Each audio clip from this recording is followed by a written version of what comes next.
Vous écoutez la radio nationale du Mali, les 9h ici à Bamako, la même heure à Etambar, un quartier de la ville de Kidal.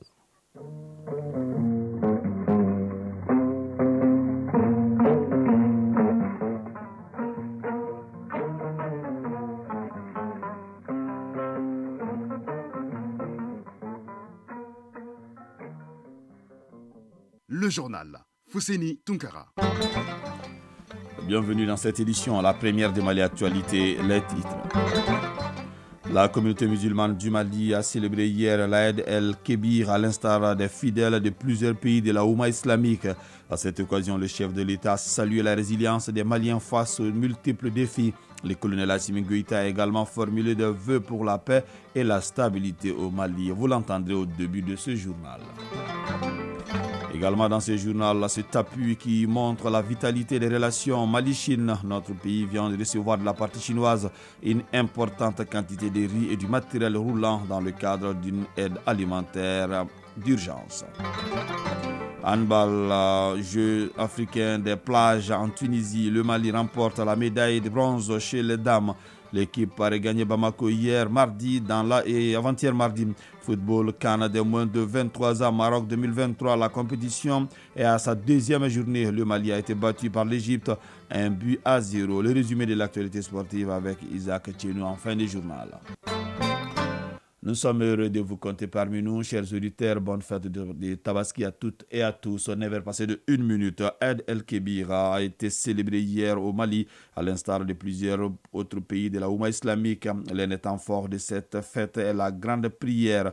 C'est à Koulouba que le président de la transition a prié en saluant la résilience des Maliens face aux multiples défis. Des vœux pour la paix et la stabilité au Mali ont été formulés. C'est en présence du Premier ministre, des présidents d'institutions, des membres du gouvernement, des diplomates et plusieurs autres personnalités. Je vous propose d'écouter le président de la transition, le colonel Assimi Goïta. Il est au micro de Ibrahima Traoré. Rendons grâce à Allah le Tout-Puissant qui nous a montré ce jour béni. Et surtout demander au Tout-Puissant Allah d'accepter toutes nos prières. Nos prières pour le repos éternel de nos disparus. Nos prières pour le vivre ensemble au Mali et surtout le retour de la paix et de la stabilité sur l'ensemble du territoire national. Je voudrais aussi saluer la résilience du peuple malien qui, depuis le 14 janvier, a démontré sa grande capacité de résilience face à l'adversité. Et aujourd'hui, il me plaît de saluer énormément cet effort. Et car c'est cette résilience aujourd'hui qui nous permet, aujourd'hui, surtout aux autorités de la transition, et c'est une source de stabilité pour le Mali, et surtout qui nous permet de se focaliser sur l'ensemble, c'est-à-dire de la défense de la patrie, de mener les opérations terrestres et aériennes, et surtout nous permettre de respecter la souveraineté du Mali, les choix stratégiques de nos partenaires, et surtout la défense des intérêts vitaux du peuple malien. Aussi, dans le même cadre, je voudrais remercier le peuple malien pour sa grande mobilisation lors du référendum du 18 juin 2023. À travers cette grande mobilisation, le peuple malien vient de démontrer sa détermination et son engagement à œuvrer jusqu'au bout pour l'avènement d'un Mali nouveau, un Mali courant. Je voudrais aussi souhaiter une bonne pluviométrie, une bonne campagne agricole 2023 et surtout inciter les acteurs à redoubler d'efforts pour l'émergence du secteur agricole. Voilà, en l'instant, vous venez de suivre le président de la transition, le colonel Assimi Goïta, à l'issue de la grande prière hier au palais de Koulouba. Une importante quantité de riz et du matériel roulant, c'est ce que la Chine met à la disposition du commissariat à la sécurité alimentaire dans le cadre d'une aide alimentaire d'urgence au Mali. La cérémonie officielle de remise des dons s'est déroulée à l'OPAM. Nohom Sissoko. Plus de 1900 tonnes de riz pour soulager les difficultés alimentaires des couches vulnérables et 10 motos pour assurer la mobilité du personnel d'appui du commissariat à la sécurité alimentaire dans les activités de suivi. Voilà l'appui que la Chine apporte au Mali. Ces dons qui s'inscrivent dans le cadre de l'aide alimentaire humanitaire d'urgence ont été officiellement remis au CSA, commissariat à la sécurité alimentaire. La signature d'un document par l'ambassadeur de Chine dans notre pays et le commissaire à la sécurité alimentaire a scellé cette remise. Shen Jihong, ambassadeur de Chine au Mali. À la demande du gouvernement et du peuple malien, le gouvernement chinois a fourni une aide alimentaire humanitaire d'urgence au Mali. Je suis convaincu qu'avec les efforts actifs du gouvernement malien, ces céréales seront rapidement distribuées aux personnes dans le besoin, les aidant à passer cette période difficile. Ce don alimentaire d'urgence bénéficiera à des dizaines de milliers de personnes vulnérables. Et selon le diplomate chinois, son pays est disposé à soutenir le Mali dans ses efforts de lutte contre l'insécurité alimentaire, à participer à la gouvernance universelle de la sécurité alimentaire afin d'apporter des réponses à la protection de la sécurité alimentaire mondiale et à la promotion du développement commun. Redouane Ag Mohamed Ali, commissaire à la sécurité alimentaire. Ces deux importantes donations confirment le dynamisme du partenariat existant entre la coopération chinoise et le dispositif national de sécurité alimentaire. Ces donations témoignent également de l'engagement de votre gouvernement à soutenir les autorités maliennes dans leur lutte implacable contre l'insécurité alimentaire et nutritionnelle au Mali. Le CSA tient au suivi rigoureux de l'assistance apportée à la population pour pallier tout dysfonctionnement sous forme de détournement ou de malversation, à en croire le commissaire à la sécurité alimentaire. Le rapport de monitoring de l'inclusion du genre dans les médias audiovisuels au Mali a été présenté ici à Bamako, initié par la HAC en partenariat avec la Fondation internationale pour les systèmes électoraux. Ce rapport vise une meilleure prise en compte des femmes dans les médias audiovisuels. Le monitoring a été mené du 1er janvier au 31 mars 2023. Les explications de Mariam Kone. Le paysage médiatique audiovisuel ne cesse de se développer au Mali. Mais les femmes sont souvent moins nombreuses aussi bien dans la présentation des émissions télé qu'au niveau des postes de responsabilité. C'est ce qui ressort du rapport élaboré par la Haute Autorité de la Communication et ses partenaires. Un rapport axé sur l'inclusion du genre dans les médias audiovisuels au Mali. Mathias Unkpe, représentant pays de la Fondation internationale pour les systèmes électoraux. Il s'agissait de développer des indicateurs dont se servirait le centre de monitoring des médias de la HAC afin de produire des rapports périodiques sur l'état des lieux en matière d'inclusion des groupes vulnérables. Mamadou Dabo, premier vice-président de la Maison de la Presse. Aujourd'hui, c'est l'inclusion de la femme. C'est très important, cette question. Et nous sommes là pour poser des questions et avoir des réponses pertinentes, telles comment agir pour l'égalité, pour plus d'égalité entre l'homme et la femme. Comment promouvoir l'équité entre l'homme et la femme au service, au niveau de l'égal accès aux médias, au niveau de l'accès à l'information. Le rapport trimestriel de l'état des lieux en matière d'inclusion du genre dans les programmes des médias audiovisuels au Mali a porté sur 10 chaînes de télévision à Bamako et environ sur une période de 3 mois. Gaussou Koulibaly, président de la Haute Autorité de la Communication. Vos observations et suggestions nous permettront, j'en suis sûr, d'améliorer les 2 autres rapports de monitoring de l'inclusion des groupes vulnérables dans les programmes des médias audiovisuels. L'objectif commun des 3 rapports étant une meilleure prise en compte de la participation de tous ces groupes vulnérables dans toutes les activités de développement de nos jeunes démocraties africaines, nous avons besoin de vos suggestions pour agir efficacement. Madame Asko Faré Oulematou Tamboura, vice-présidente du réseau des femmes africaines ministres et parlementaires. Au vu du rapport, on peut parler avec des chiffres et on peut agir sur le phénomène, soit par la sensibilisation, soit par des plaidoyers qui peuvent être dirigés à l'endroit de différentes couches de la société. Tout le monde, au niveau, que ce soit au niveau des médias, au niveau de la société et des décideurs, doivent s'en inspirer. Pour les initiateurs du rapport, il s'agit maintenant d'approfondir la réflexion pour une meilleure prise en compte du genre dans les médias.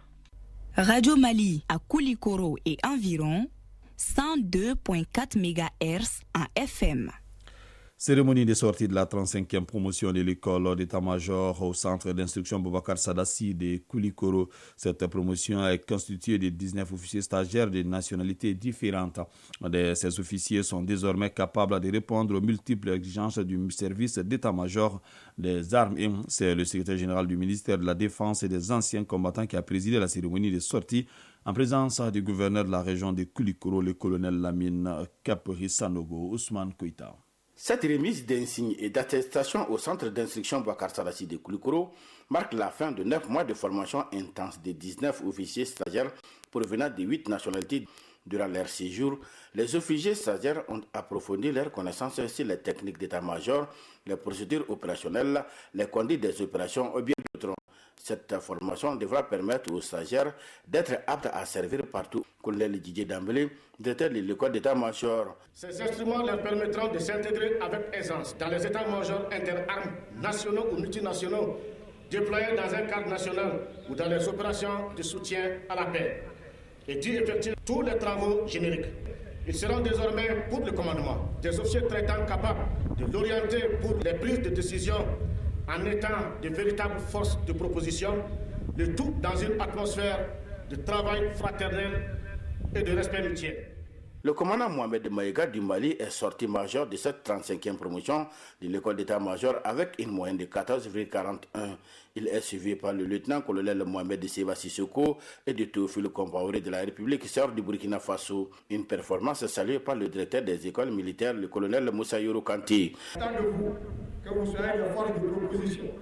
Mettez à profit tout ce que vous venez d'apprendre pour faire des propositions originales qui pourront apporter un nouveau souffle à vos services, secteurs et théâtres.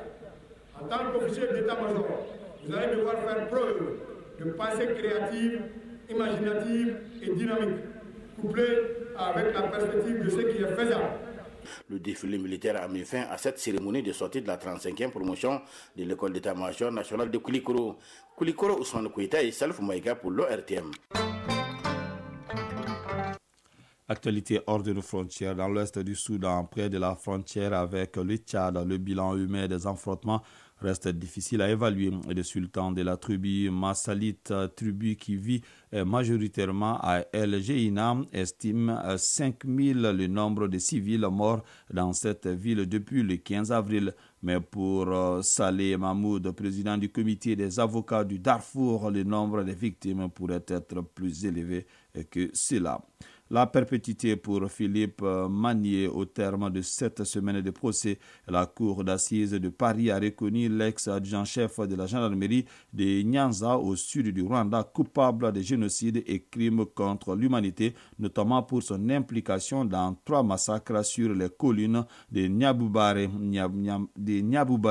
Nyamur et à l'Institut d'agronomie Isar Songo. Il a été condamné à la peine maximale.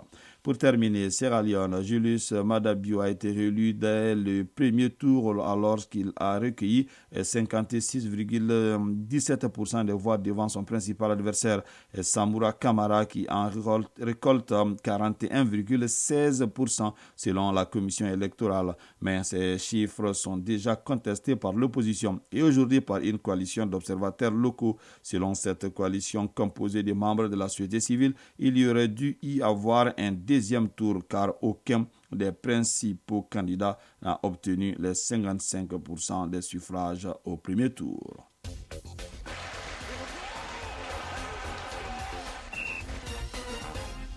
À présent, la page sport, handball, Jeux africains des plages en Tunisie. Le Mali emporte la médaille de bronze chez les dames. L'équipe a regagné Bamako ce mardi. Football, CAN de moins de 23 ans, Maroc 2023. La compétition est à sa deuxième journée. Notre pays a été battu par l'Égypte 1-0. Dans l'autre rencontre du groupe, le Niger a battu le Gabon par 1-0. Le résumé de l'actualité sportive avec Isaac Tchenou. CAN des moins de 23 ans, Maroc 2023, au compte de la deuxième journée des matchs de poule, l'Égypte a dominé d'une courte tête le Mali 1-0 hier sur la pelouse du Grand Stade de Tanger. Sans coup de furie, les Pharaons ont assuré le minimum devant les Aiglons qui ont terminé à 10 et qui mordent la poussière après leur début victorieux face au Gabon 3-1. Rappelons que les Aigles Espoirs du Mali avaient idéalement lancé leur compétition dimanche en renversant le Gabon 3-1 et après un entame de match compliqué en considérant l'ouverture du score dès les premières minutes et les Aigles olympiques avaient eu les ressources nécessaires pour renverser la situation grâce à une relation de Mamadou Sangaré, Cheikhna Doumbia et Alassane Tamboura. Dans l'autre rencontre du groupe, le Niger est venu à bout du Gabon battu 1-0. La tête du groupe est désormais tenue par l'Égypte et le Niger avec 4 points chacun. Le Mali occupe désormais la 3e place avec 3 points et le Gabon ferme la marche avec 0 points. Le Mali a désormais obligation de victoire face au Niger pour se qualifier. Handball pour terminer, Jeux africains des plages en Tunisie. Le Mali qui a pris part à la compétition en dames et messieurs a remporté chez les dames la médaille de bronze. Cette compétition a concerné les seniors. Pour cette première sortie, on peut dire que le handball malien a reçu un coup de maître. À l'accueil de la délégation à l'aéroport, le président Modibo Keïta Sénou, le président de la Fédération malienne de handball s'est dit heureux et reste confiant quant à l'avenir. Je vous propose qu'on écoute le lieutenant-colonel Cheikh Mamadou Chérif Toungara. On est très heureux pour le Mali. À chaque fois que l'occasion nous est donnée, on porte haut le flambeau. Les drapeaux du Mali, on les hisse le plus haut possible. Et voilà un exemple. Les ministres des Sports, en nous mettant en route, ont demandé d'honorer le Mali. Et je pense que c'est ce que les joueurs et les joueuses ont eu à faire. Ils se sont donné le meilleur d'eux-mêmes. On est encore dans l'apprentissage. C'est une première participation aux Jeux africains. On a encore du chemin à faire. On va continuer à travailler, continuer à se donner. Le regard des responsables du handball malien sont désormais tournés vers le championnat national hommes et dames prévu ce mois de juillet. La leçon du sport de ce jeudi porte sur le Poumsé supérieur. Le Poumsé supérieur qui en compte 9 est réservé aux taekwondoistes qui détiennent la ceinture noire. Il se déroule suivant un diagramme différent selon sa complexité. Isaac Tinou. Le Poumsé reste une forme de travail conventionnel représentant un combat codifié. Après les ceintures de couleur, les pratiquants détenteurs de ceintures noires commencent l'apprentissage des Poumsés supérieurs. Il y a 9 Poumsés supérieurs. Nous nous intéressons aux 3 premiers.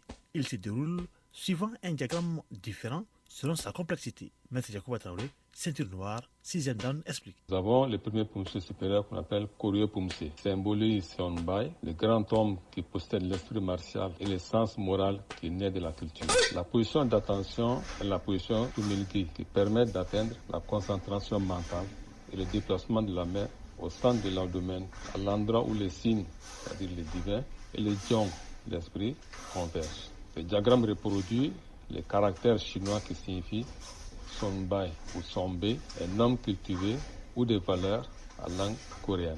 Le suivant Poumsé supérieur est Kunkan Poumsé. Kunkan signifie la dureté et l'énergie. Le mont Kunkan, qui est considéré comme le cœur de l'esprit national en Corée, et le Kunkan Yoksa, le terrible guerrier diamant, ainsi nommé par Bouddha, sont l'inspiration de ce Poumsé. Ici, le diagramme reproduit le caractère chinois qui signifie montagne et les mouvements doivent démontrer puissance et équilibre. Le 3e porte le nom d'une montagne lumineuse, nous explique Maître Jacob Traoré. Le suivant Poumsé est le Tebek Poumsé. Tebek signifie montagne lumineuse, le nom d'une montagne d'où régnait Tangun, le fondateur de la Corée. La montagne lumineuse signifie le caractère sacré de l'homme. Ici, le diagramme reproduit le caractère chinois qui représente les liens entre le ciel et la terre, c'est-à-dire la fondation d'une nation des hommes sur la terre selon l'ordre divin. C'est seulement en 2003 que les premières règles d'arbitrage du Poumsé ont été définies. Les premières règles de taekwondo dans le domaine de l'arbitrage Poumsé ont été élaborées en 2003, 30 ans après celles du Kuryogi. Kuryogi qui veut dire combat. Actuellement, des séminaires sont organisés pour former des arbitres internationaux de Poumsé. Les stages de recyclage s'organisent également pour la mise à niveau des arbitres internationaux. Et chaque rencontre représente des entrées d'argent pour l'instance dirigeante et le regroupement des pratiquants autour de ce sport de combat qu'est le taekwondo. Les Poumsé constituent un exercice autant physique que mental.